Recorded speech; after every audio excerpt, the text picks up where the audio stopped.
Namaste. Good morning, afternoon, or evening, whatever it is for you, wherever you're watching this.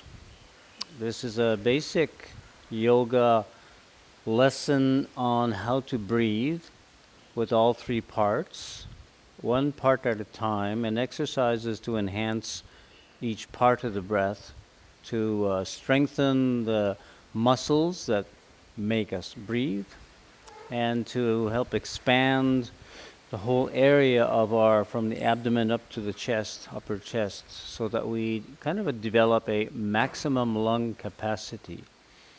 When your lung capacity is larger, you can take in more air, absorb more oxygen, it gets into the bloodstream more easily, and all of the cells in your body, 50 trillion cells, are waiting for this oxygen to fulfill their functions, their duties in whatever gland or organ they're in. They all have the same requirements. They need certain nutrition, they all need oxygen, and they need to be relieved of their carbon dioxide, which is the byproduct all the cells are making in their own metabolism.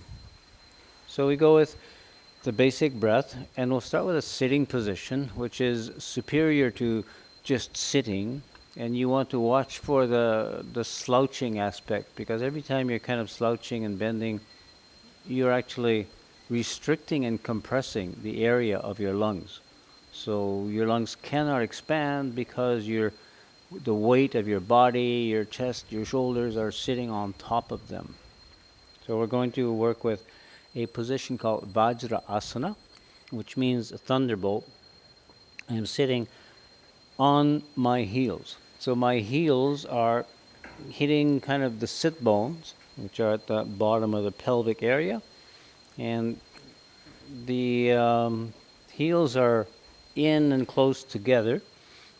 Seeing here from the back side, I'm not sitting between my heels, I'm sitting on them, and it creates an uplifting effect, which also neurologically, it's creating an energy loop that's going from our feet through the heels into the area of the sacrum and tailbone. And these energy loops are called mudras. They create a certain specific energy flow that is known to be beneficial. Vajra Asana. Vajra is a thunderbolt. So this is a awakening kind of a position. What we're going to do in this position is the parts of the breath, and then we're going to go into some movements that kind of enhance or enable that to go a little bit better and deeper. We'll begin with the abdominal breath. Diaphragm muscle sits in here, actually separating the upper thoracic area from the lower abdominal area. And above it we have the heart, the lungs, and a very important thymus gland. Below it, immediately below it, we have the liver and the pancreas and the stomach. So every time we're using this kind of breath, we're moving the diaphragm down and up, and it's putting pressure and release.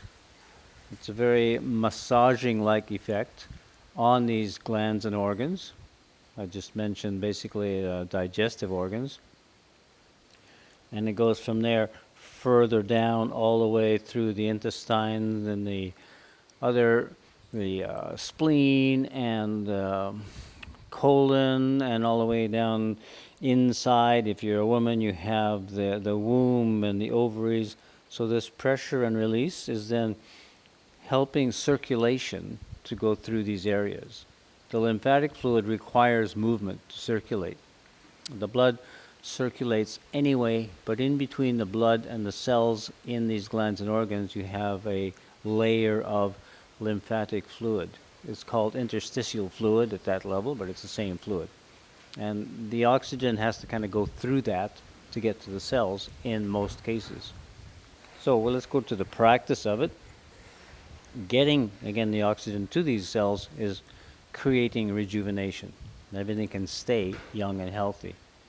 The diaphragm goes down when we inhale, putting that pressure and sucking the air down into the bottom of the lungs. When you exhale, you allow it to go back up, it automatically goes back up. The diaphragm muscle is muscular on the side with a cartilage plate in the middle, and that plate kind of rides up and down. When the muscles are contracted, they're pulling it down. When they release and relax, it just comes back up.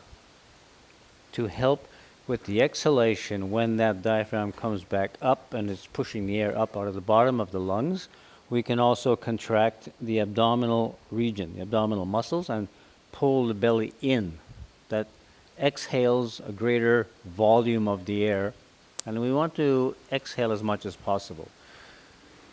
The exhalation is exhaling the exhaust fumes, which is essentially carbon dioxide being made by all the cell metabolism everywhere throughout your body.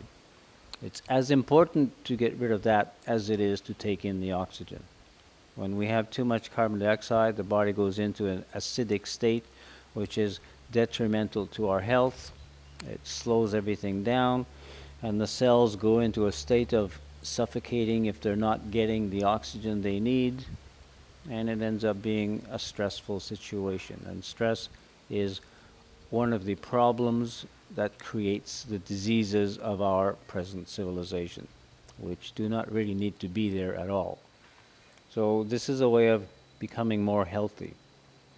Place your hand on your abdomen, and when you inhale,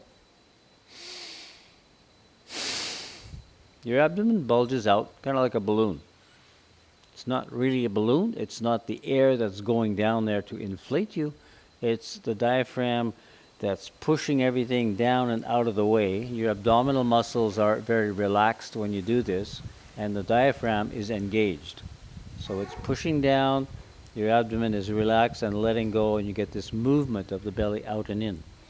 Side view, so that you can see this more clearly, is hand on belly, inhalation, exhalation.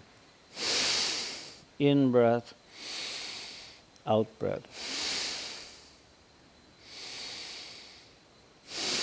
Let's do a few rounds of this. Your conscious attention comes to feel the area that is moving, feel the airflow that's coming in your nostrils, going down to the bottom of your lungs.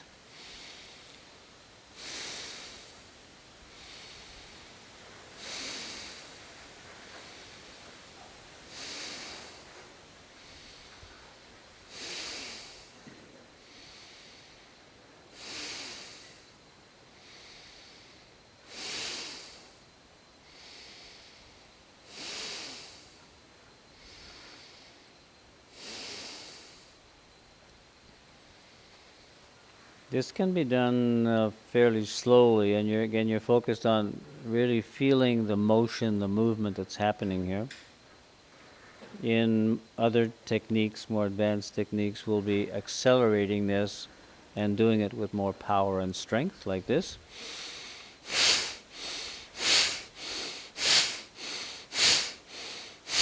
This becomes a technique known as Kapalabhati, or the breath of fire, in some schools. Kapalabhati technically is the classical ancient word or name for this. From here we're going to go into a couple of positions called rabbit poses, and these are going to help to strengthen the muscle. Coming down, your back remains straight. You're not slouching down, you're simply bending here at the hips. Coming down, back straight, arms are straight, hands directly in front of your knees, and then we breathe the same abdominal breath. Feel your belly moving out and in as you do this.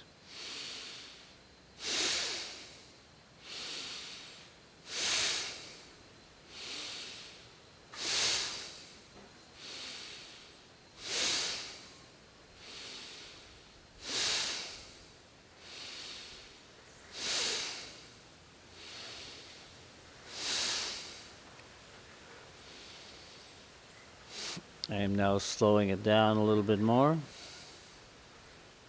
feeling how much movement I can get, feeling the expansion and contraction within the lower chest, within that abdominal region just around the diaphragm as it moves down and up.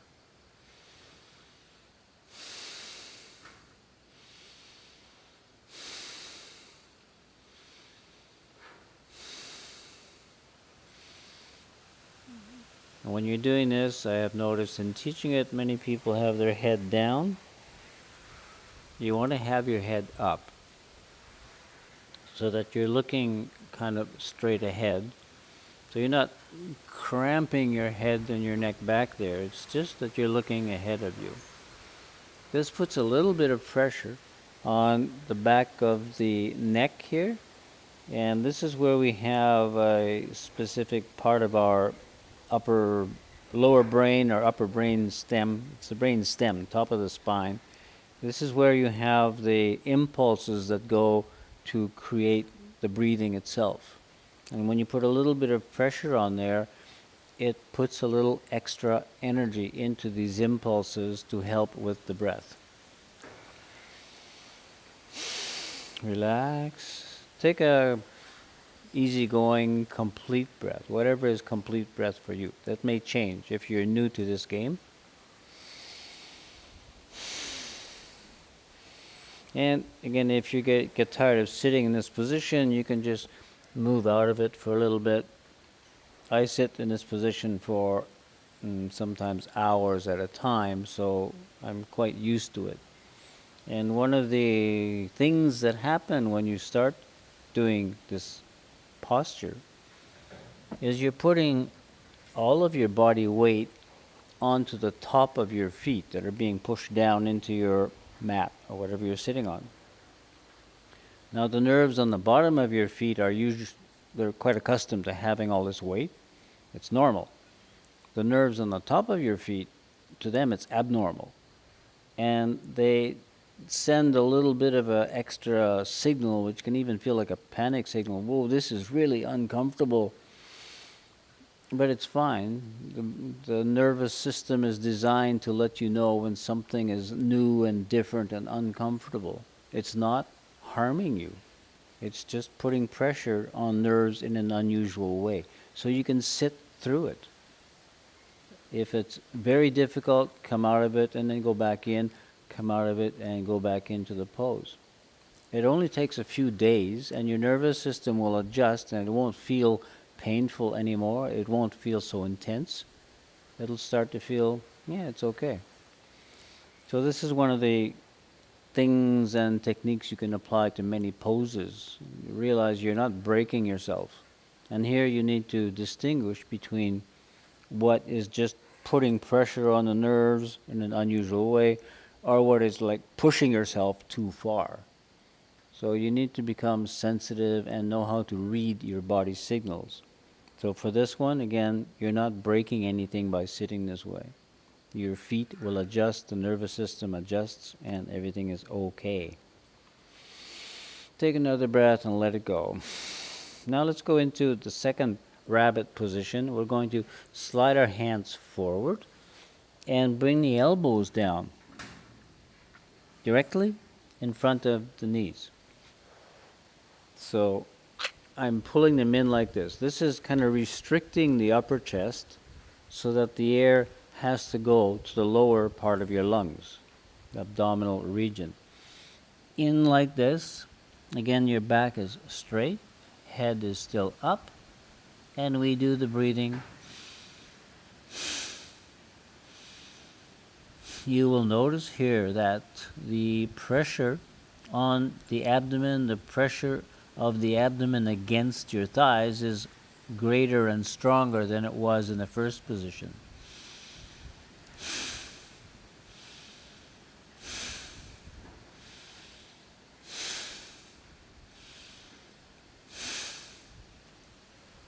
Coming up out of it, I'm just going to reposition going sideways so that you can see the motion a little more clearly. Observe my abdominal area here. And as the abdomen is pushing against the thighs, it's actually lifting the torso up and down a little bit. Just like putting more air pressure into the tires on your vehicle. When you have a flat tire, you realize, oh, it raises the vehicle. My body is my vehicle. Okay. Observe.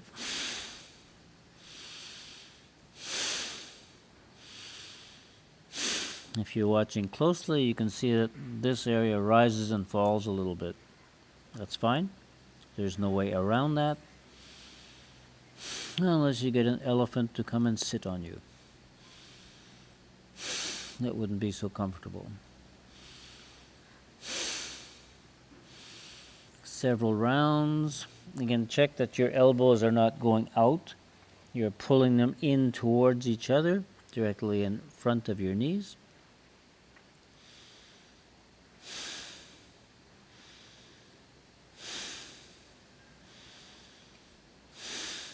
I am breathing as deeply as I can with that bottom section. If you can, you feel the diaphragm actually moving on the inside. We don't normally feel this. It's generally a subconscious sensation. Your brain and mind are aware of it, but the conscious mind is not. What we are doing with a lot of yoga practices is becoming more conscious of all these things that are happening.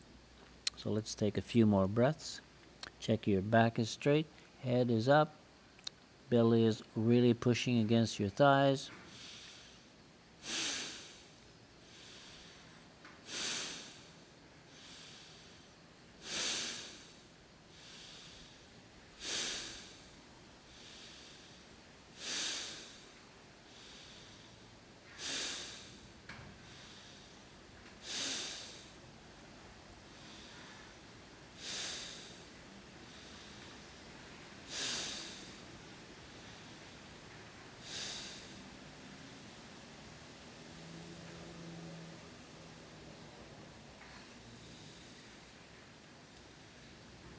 Two more breaths and we shall come up out of it.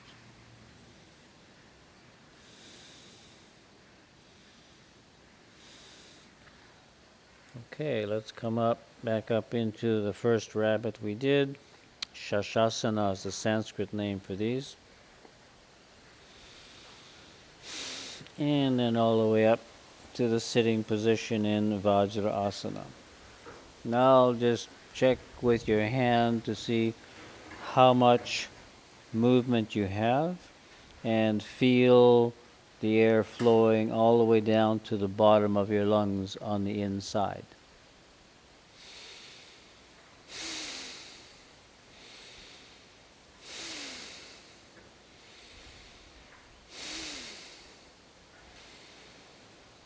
This type of breathing will change a lot of problematic or potential problems in the whole lower section, dealing with digestion, with constipation, with menstrual cramping, with the whole blood flow scenario. So it's really worthwhile taking the time just to do this one technique. As we move along, we're going to be connecting it with the other sections, and once you get into the complete deep breath, called Mahat Yoga Pranayama, then you've got it engaged in every breath you take, and then you practice that more and more of the day until it becomes many hours of breathing deep during your day. And that will significantly change your health. It will boost your immune system and virtually make you immune to all those diseases out there. This is one of the primary advantages of doing these things, and they're not difficult to do. No excuses. It may take a little bit for you to get used to this sitting position, and some people will use a cushion or a little bench that made at an angle. That's okay. The important functions are straight spine. Your chest is not slouched or restricted in any way. All these advantages going to the internal organs, again, a lot of organs are down here.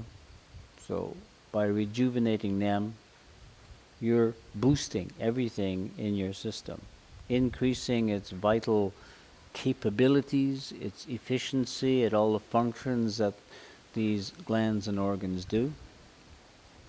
Now we're going to move into the second part of the breath. This is midsection breath. It's not done with the diaphragm. The diaphragm is completely relaxed for this one, and we're going into movement of the ribs themselves. We have a series of muscles in here called intercostal muscles that are weaving in and out between your ribs. Some of them are attached in a certain way that when you engage them, it pulls the ribs open and apart. Others have the opposite attachments, and when they contract, they pull the ribs back in and together. So observe how this is going. In breath, out breath. In, out.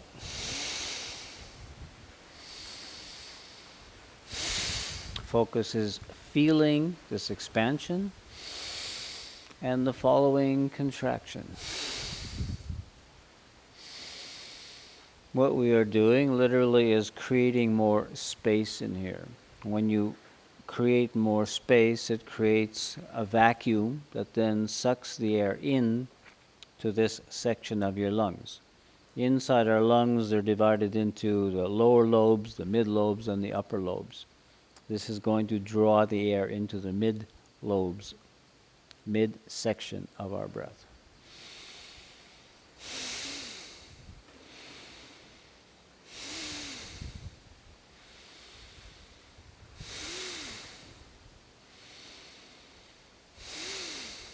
Notice the amount of movement.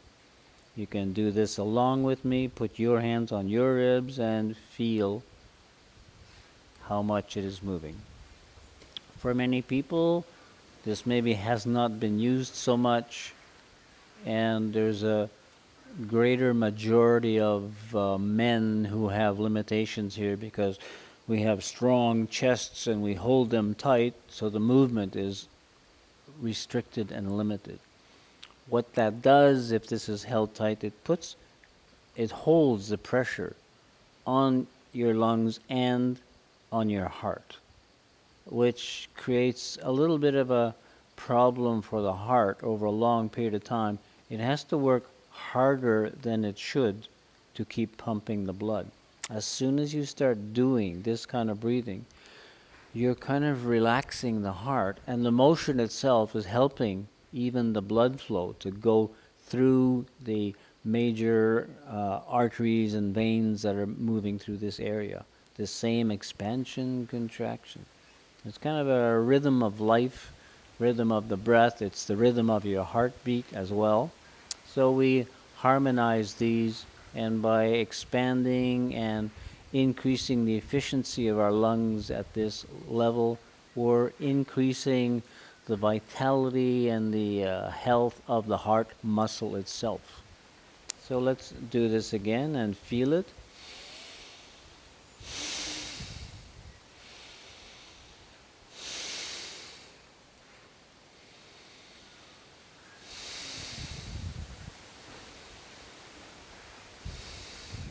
As we breathe deep and focus on feeling, we're opening a little doorway between conscious mind, subconscious mind.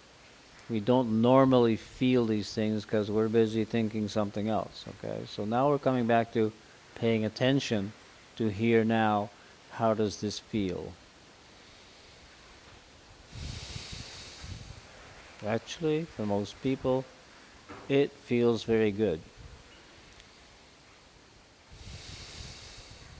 I mentioned the tightness in this area, if it's not moving well, has a stressful effect on the heart. And because men are tighter in this area generally than women, it's men who have a higher rate of heart problems than men. This is statistically very true, and the reason just has to do with this breathing. And as soon as you begin doing this midsection breath, the situation changes. We can change all of these situations, from digestive disturbances, from menstrual clamps, from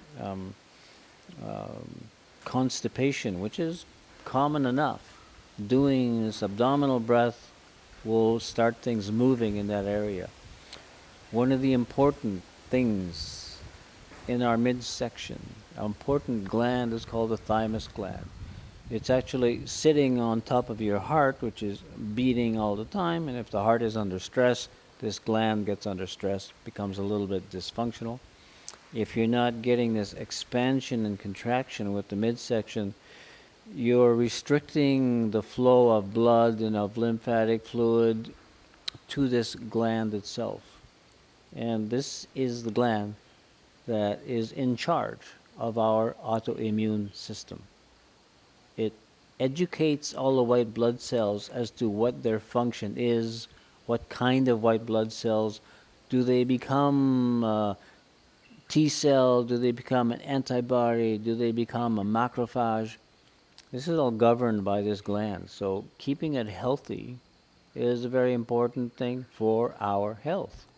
And this is, again, become very dysfunctional in many people and in the collective society. So rejuvenating our autoimmune system is one of the benefits of simply doing this midsection breath. Now we go into a couple of positions and movements that are going to help liberate the ribs, help them to expand and contract a little more easily. And from there, we'll once we have done the exercises, we can come back and check. But the exercises get the ribs moving. There's the side motion and there's the back and forth motion. And the two positions that are most beneficial for this are called tiger and tigress. So going into the tiger first, and then we'll do the tigress. They're both done from an all fours sitting position. I go sideways so you can see it more clearly, becomes more obvious. And what I'm going to do is drop the belly down. My pelvis is tilting so that the tailbone is coming up. Upper part of the pelvic bones are going down, and my spine is being bent in this curvature, and my head and neck continue that curvature. This is going to be our inhalation. And then from here we're going to go the opposite way, arching the back way up. My tailbone is going down. Observe the amount of motion in the pelvic region here. And as I arch the back up, I'm hanging my head down. This is our exhalation. Inhalation is coming this way. Exhalation. In breath. And out breath.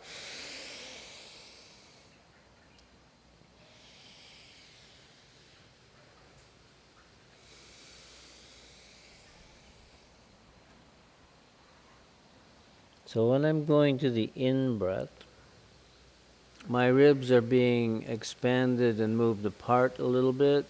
And when I go into the out breath, this is like slouching. I'm compressing the ribs together and also compressing the chest, squeezing the lungs a little bit. So obviously it should be with the exhalation. In breath, in out breath.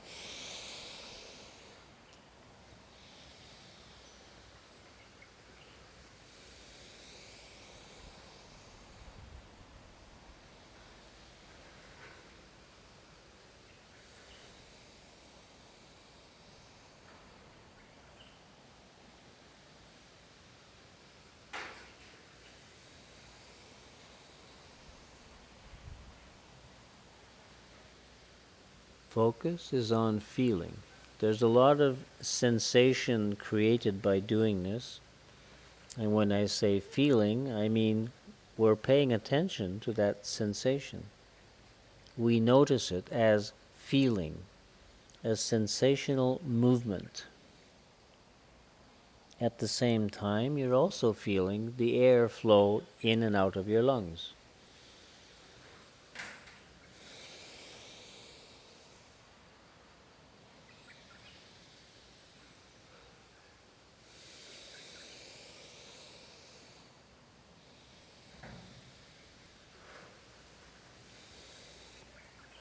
Okay, before we go into the tigress, the amount of movement you're getting inside here, going back into all these glands and organs that really are providing the vital functions to keep our life going.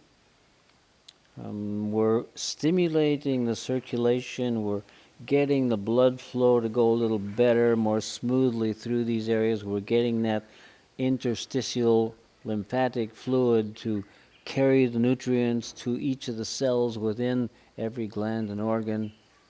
And there's a high level of oxygen, obviously, because we are breathing deeply. At the same time, the cells can just discharge their toxins and their carbon dioxide because the fluid is there kind of washing everything up and bringing things back to be eliminated. The carbon dioxide goes to the lungs, other toxins might go to the liver for recycling. It all depends on this flow, this movement, and this circulation that's bathing all of our internal organs. So just this simple method of breathing with this much movement is revitalizing all of these internal glands and organs.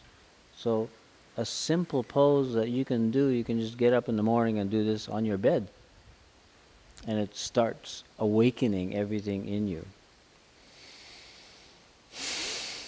So it's basically a forward and back bend of the whole torso. Your spine is being bent back and forth also. And within the spine, there's another fluid which we always need to consider, and which is important in yoga, the spinal flexibility. When you're moving your spine this way on the inside, bathing your central nervous system that's connecting your brain to your body. So this is essential to the mind-body connection.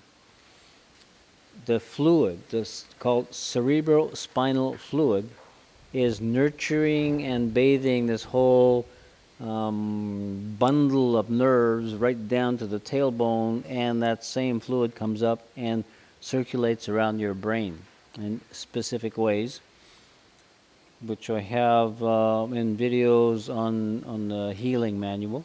But for now, when you're doing this movement, you're helping that fluid to circulate as well, which is going to rejuvenate the central nervous system as well as your brain, which is all nerve tissue. Okay, let's go into the tigress. The tigress is going side to side as opposed to up and down.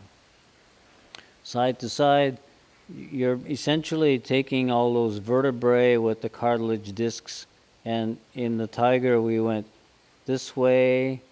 With the tigress we're going to go that way.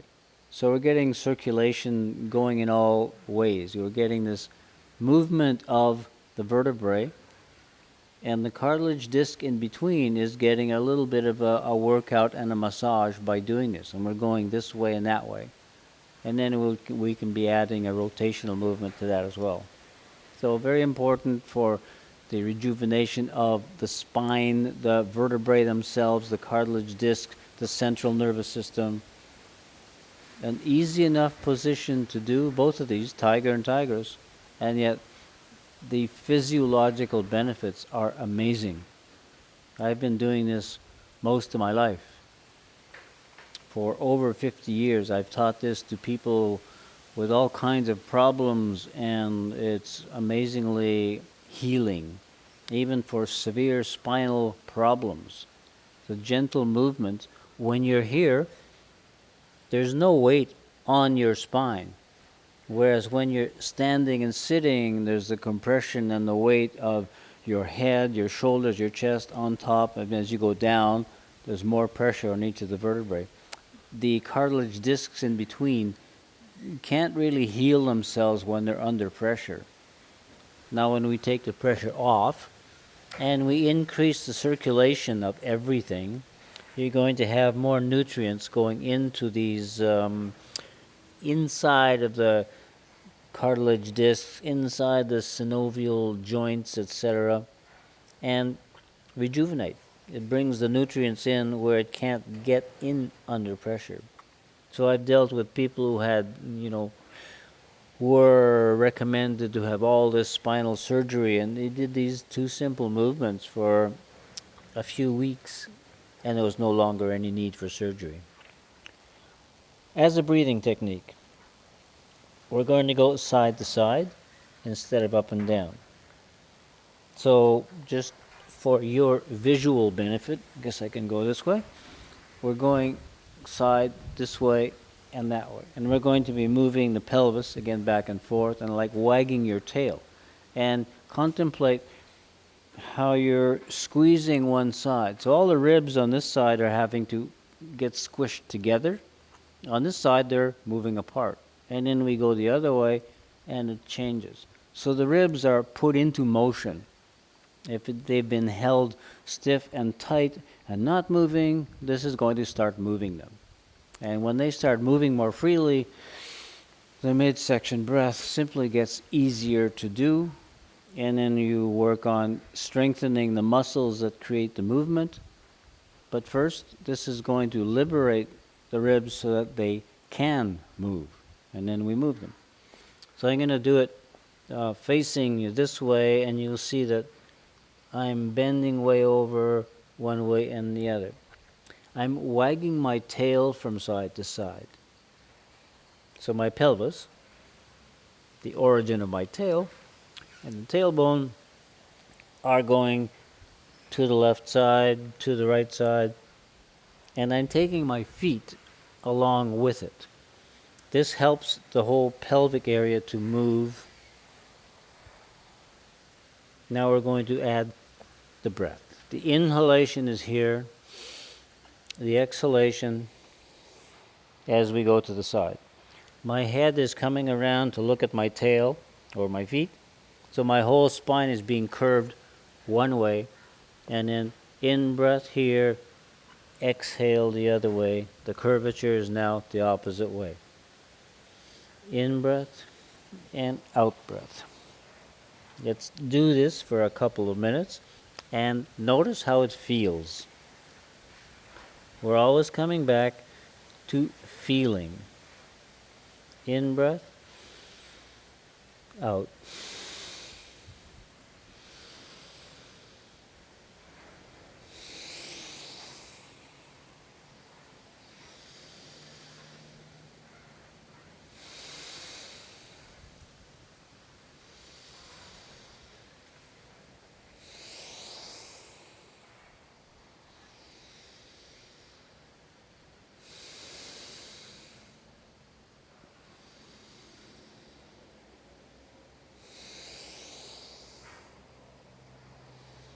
Feel the amount of movement. Feel the compression of the ribs on one side, the expansion on the other. Feel the bending of your spine.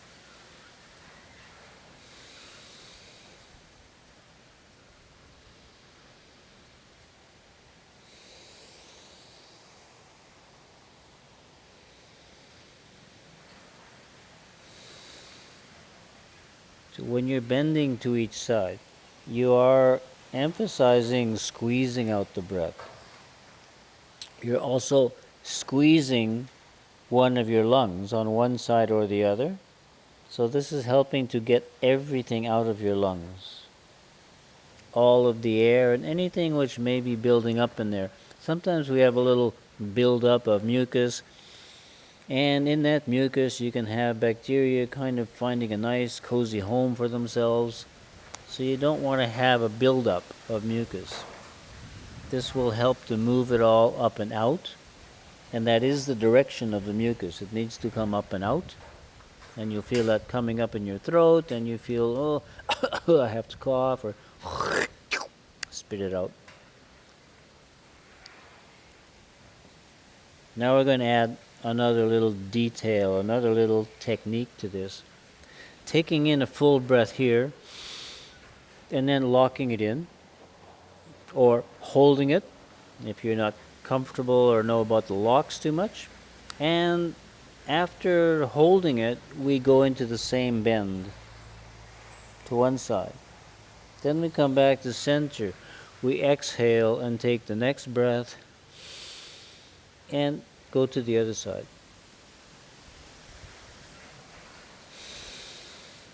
What this is doing effectively is putting a lot more pressure. We're squeezing one lung, and the air in that lung needs to move up and over to the other side because we are squeezing it out. And we're not exhaling. So it has to go to the other lung, creating more of an expansion in that lung on the open side. Try it a couple more times. In breath, lock in, bend. Come back, exhale. Take another full breath. Lock.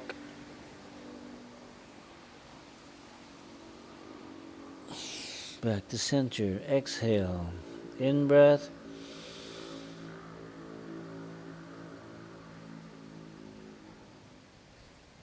You might feel this as a little bit of pressure even up into your head as you do it. That's okay. A little bit of pressure is good. We don't OD on it. You are pressuring the air up into one of the lungs or the other. So when you're doing this, of course, understand that in your lungs you got the 3 lobes that I mentioned on each side, and then you have, like, just like a tree, you have these branches from the bronchial tubes getting smaller and smaller, and different names, bronchioles, etc. At the end you have these little air bubbles, and they're like tiny little balloons, very microscopic, but they fill up with the air, and this is where the exchange, the oxygen goes into the bloodstream, the carbon dioxide comes out. When you're doing this pressuring technique on pushing it, you're actually opening up some of these little air bubbles that maybe haven't been used for a long time. And this is going to make your lungs more efficient, more capable of taking in air, extracting the oxygen, putting it into the bloodstream. And this is fundamental to life. Not just your health, but life itself. If you stop breathing, you're dead. We all know that. So breathing is our most important function, which we do. The other is the heart, which we don't do it, it's doing it by itself. And normally, this breathing is not consciously done either. It's on autopilot. And it's just enough to maintain our life. It doesn't give us vitality or creativity until we start paying attention and breathe more deeply. And then we have more oxygen and a type of energy that's called prana, which is absorbed in the nasal cavities up in here through the same apparatus that we smell with. The olfactory bulbs have 50,000 nerves approximately dangling down into the air passages. We have 2 of these bulbs from the right nostril, left nostril, and the nerves themselves take the prana from the air. Now, what is the prana? It's electrons. In the natural air out here in the jungle, we have oxygen, usually 2 oxygen atoms, they hang out together, and they have extra electrons in these little whirlpooling orbits around them. These are detachable, and we absorb these electrons. Electrons, electricity, it's all energy. We call it prana in yoga. Same thing as electricity in a milder version, not the high voltage that you have in your motors and lights in your house, but same essential thing. It's energy, and it's part of us. We absorb this with every breath we take through our nose, and it goes directly into the back of the brain, into the nervous system. The oxygen, meanwhile, goes down into your lungs to feel and to fuel the body, the cells, and give them the air that they need to burn the carbohydrates that we eat. This is all part of the metabolic process. The prana and the nerve energy itself is a different phenomena going to our brain, creating a sense of vitality and optimism and very positive influence when you have enough of this prana. The prana also is an antioxidant. So when you have enough of that, you don't need the extra antioxidants. Let's move into the upper section of the breath to finalize our complete breath.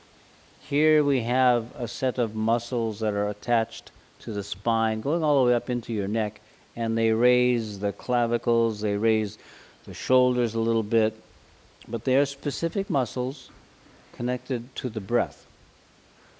So observe how my breathing with the upper section is going to move this area. In breath, out breath.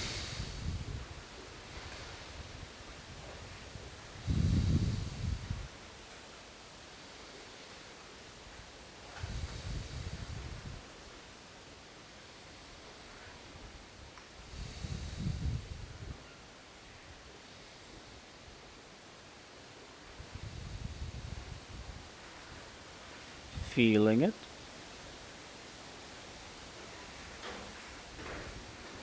If you're listening, you can hear the wind out there and right through the studio here. Wind is air movement, and we're bringing the air movement right into our lungs. And when the air is moving like this, it's enriched in prana as well. So I'm taking in more of it, and it feels good to breathe in the wind. So in order to help this part of our breath, we bring in the shoulders and we move the shoulders.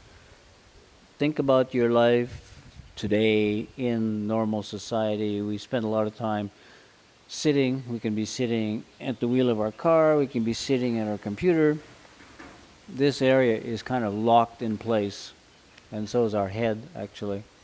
So we're going to move this whole area and liberate it. The more easygoing it can move, the more easily it can move, the more the breathing is going to be easier to do. If you have a lot of stress and tension in the area, it's not going to move much. And when you are sitting hours at the computer, the lack of movement and the amount of stress because of our thinking and we're focused on our job goes into these muscles, and everything gets kind of tight. We get stress. We become anxious. So we can do some simple moves, and you can do this sitting at your desk job in front of your computer. The upper section breath with the addition of the shoulders coming up and down. So in breath, out breath. Feel the amount of movement you have.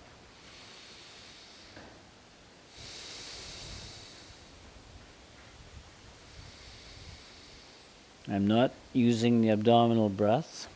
I am not engaging this midsection. I am just focusing on this rising and falling of the whole chest.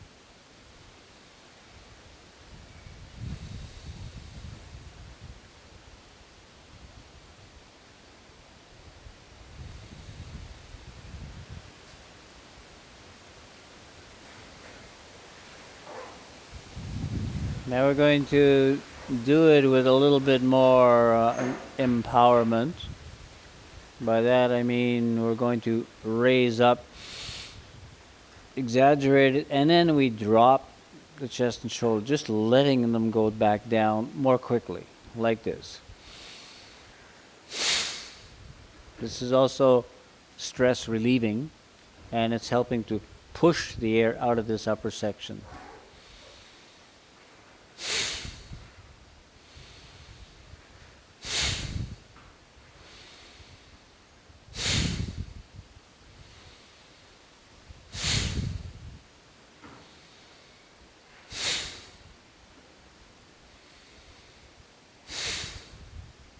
Exaggerating the upper lift and dropping down. Feeling that motion.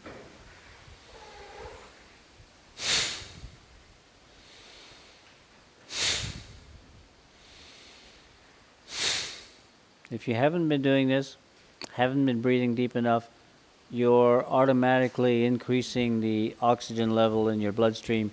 With the upper section of the breath, it's going into the upper section, into your neck and into your head, into your brain. Another benefit of doing this is you're feeding your brain cells, you're increasing that circulation into the brain. So when you're doing intellectual work and you're at your computer, your brain needs more oxygen anyway. So just doing this is very beneficial.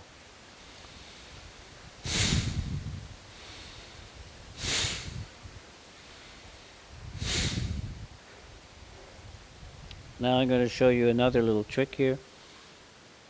To maximize this, we're not only lifting up and down, but we're going to lift and pull the shoulders back. And on the downswing, it's down and going towards the front. So it's a little bit more of a diagonal movement. This is actually bringing your lungs to their maximum capacity. So in breath, raising up and back.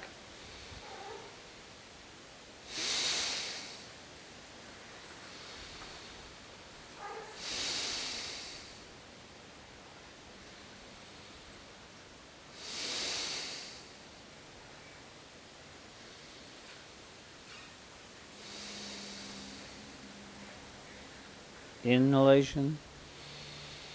And you can allow your arms to move whichever way is not restricting the movement. So you're not holding them there, you're allowing them to get into the movement. In breath, out breath. In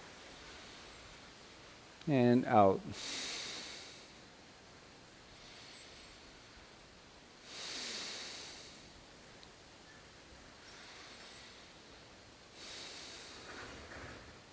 You can also throw in a little bit more free flow. Don't become rigid even with doing these movements. So allow maybe even circulation, creating these circles. So you're liberating your shoulders, which are usually in a tight, stressful position because of our job situation. Let them loosen up and roll around, and you will feel the releasing of tension when you do this. Again, do it at your desk job.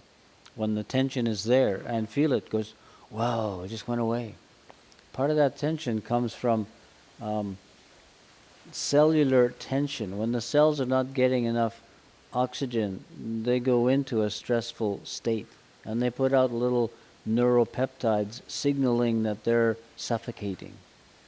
And when you do this breathing, you're supplying the oxygen, you're getting rid of the carbon dioxide, the situation changes. It's called oxidative stress in medical science. A situation that happens a lot and so easy to change. Just take a minute or two and go back to this breathing.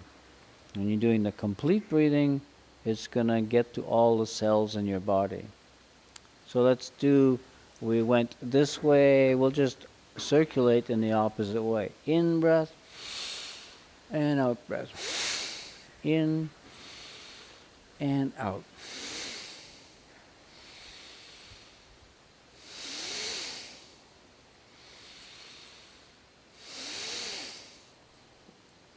Okay? You can do this for longer periods of time. You can do this for short periods of time, several times during the day, to help replenish and rejuvenate, discharge stress, and feed your cells with the oxygen they need. Again, this is not difficult. We're sitting in Vajrasana. I mentioned some tricks to stay sitting in this in the beginning, but you can be doing this sitting in your office chair. Nothing stops you from. The classical yogic positions are not required, but understand the movement of chest, arms, shoulders, ribs, and diaphragm. These are really fundamental to your health. So what we do in the end with all of this is put them together into what's called Mahat Yoga Pranayama. We have Adham Pranayama, Madhyam Pranayama, and Adhyam Pranayama. Technically the Sanskrit names for these breathing techniques. When we put it all together, Mahat Yoga Pranayama, which means the grand yogic breath. It goes from the abdomen to the middle to the upper. Exhalation is done in the same order. We're squeezing from the bottom up and out. Contrary to what you might find on Google, for Google can breathe that way, but humans need to breathe, and it's much more effective. Getting the air out, you're squeezing it out from the bottom through the middle and to the upper. Just like you squeeze toothpaste from the bottom of the tube all the way up and out, you get it all out. If you squeeze the middle, some of it goes back down to the bottom. Same with your lungs. So let's try this. You can use your hand, one on your belly, the other one across your chest, and feel this motion.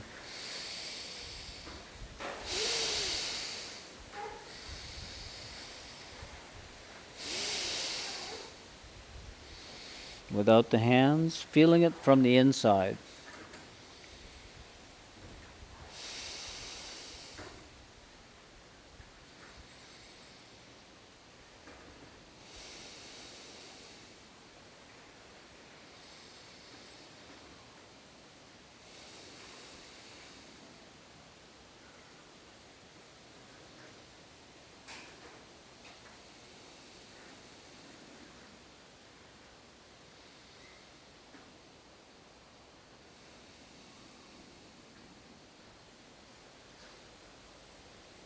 At your own speed, your own pace, what you are comfortable with, getting each part functioning to full capacity, and then putting it all together. Your lung capacity is probably a lot deeper.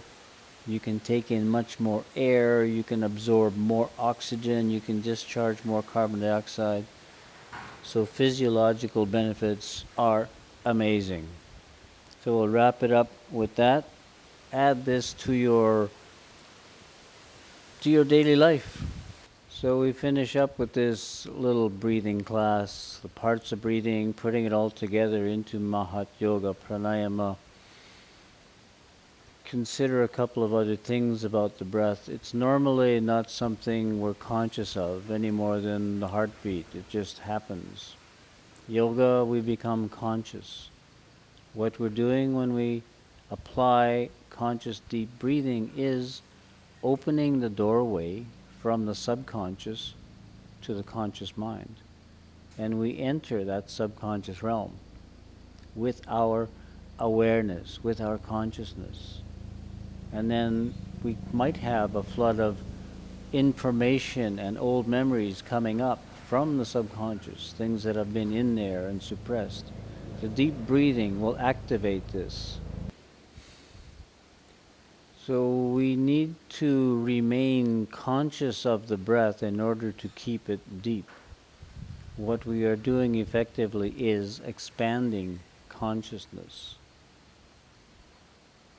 This is fundamental to our evolution, to our development, and let's say that it is a spiritual connection. And the final note to this is to say that on the first page of the Bible it is written that God breathes life into the nostrils of man and he becomes a living soul. Soul is a term for that consciousness. So contemplate that. What is breathing all about, and is it important? Namaste.